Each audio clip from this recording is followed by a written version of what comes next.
Alright guys, the sentiment in the market is kind of weird right now. We're not sure whether it's going to rip for the next couple of years or we are going to get a nasty crash going forward. The first thing I wanted to point out for the start of this video is how many shares that are available to borrow on AMC. 6.2 million shares available to borrow, which is a substantial amount, especially taking a look at how AMC's float decreased after the split. Okay, so we have one negative factor here and then one positive factor, the options chain. Real quick, 39,000 calls compared to 16,000 puts expiring in the money, so we are getting that gamma once again. However, it's only Tuesday, so don't get your hopes up. You know what they do to these stocks. We saw what they did last week on Friday, dropping it 14% to get it under max pain or right at that level, but don't be surprised if they do it again. However, the options chain for next week and the week after that and the week after that are all bullish. More calls being bet compared to puts on the options chain, which is solid for AMC. In both the January and June 2021 rips, most of that was gamma and FOMO buying. Shorts didn't actually get out of their positions. With that being said, the algos, I think, are trying to push AMC just based off of what we're seeing in the chart. I think the chart looks good. However, taking a look at the short exempts, we surpassed that 200,000 mark where we were sitting at, coming up to 390,000, then 640 on the 13th, and then 405,000 on the 16th. So on Friday, when it dropped 14%, they dropped 640,000 short exempts on it. And then Monday, yesterday, 405,000. So the algos are trying to push AMC, but the market makers are suppressing the pressure that is being put on the stock as we speak. So what next? Where do we go from here? Before we get into all of that and some additional stuff to cover with AMC, GameStop, the S&P 500, the overall market, all I ask you guys to do is please hit the like button if you enjoy watching the video, and that's about it. Let's get into it. So AMC is trading at $9.74, up 4.39% on the day. And we have been talking about how this coordinates over to the January run-up, and I think after this hammer candle, we may get a push straight through this trend line. That's case scenario one.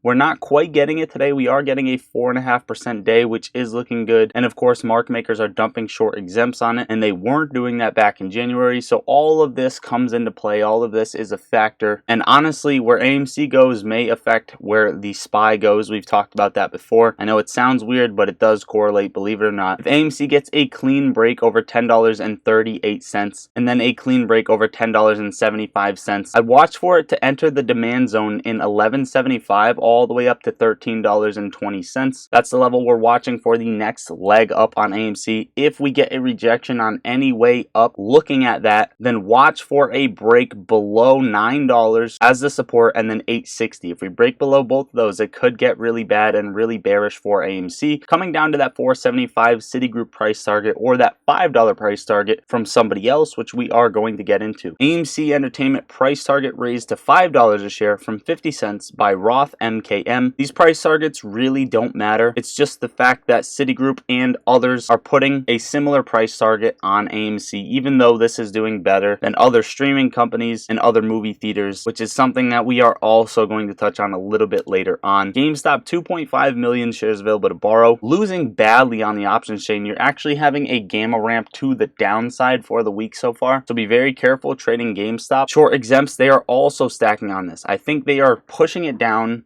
to get that sell-off that AMC had recently, and GameStop is lagging a little bit behind, trading at $14.60. Sold off yesterday with a decent amount of volume and actually came up today, fake out, breakout above this resistance level perfectly at $14.60, and now it is fighting that level. In my opinion, we get rejected here by the end of the day, and we come back down tomorrow further and break below $14.20, coming back down to that $13.35 level, which I have been calling out for GameStop. Now, GameStop is headed for zero, even with Ryan Cohen in the CEO seat. I find this extremely ironic that GameStop, a brick and mortar store, right, and then a streaming company that is kind of competing with movie theaters, is doing so bad that they're becoming a brick and mortar store, yet brick and mortar stores are dead according to these news outlets. And what I'm talking about is Netflix plans to open brick and mortar locations, and this all comes with their streaming business not doing too hot. Plus, on top of that, while the media is now trying to push people into streaming live concerts at home, this is what they're missing. Purposely, the communal experience. Hollywood wants their take, Netflix wants their take. AMC stepped in and said, where was our take of anything when you stopped giving us films? Streaming was supposed to allow everyone who was confined to their homes the entertainment entertainment and provisions to not lose their minds. People yearn for interaction. You can't get the same excitement watching a concert alone in your home with a few friends as you would among hundreds of fans all chanting your favorite lyrics together in sync. Taylor Swift may have be a one-off, right?